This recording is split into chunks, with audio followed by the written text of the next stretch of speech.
আমাদের হাতে থাকা কোটা আন্দোলনের সর্বশেষ আপডেট জানিয়ে দিব আজকের ভিডিওতে।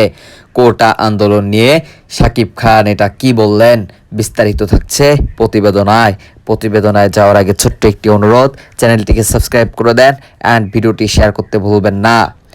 কোটা সংস্থান আন্দোলন ঘিরে উত্তলা দেশ।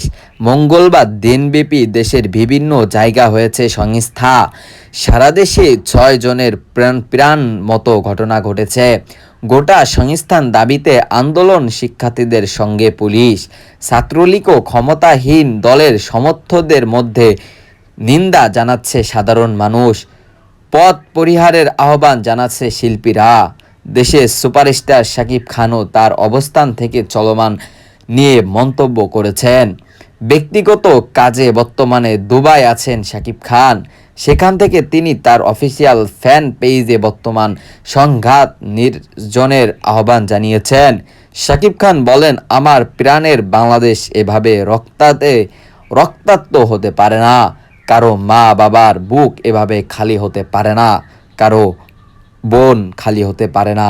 সব কিছু বললেন শাকিব খান।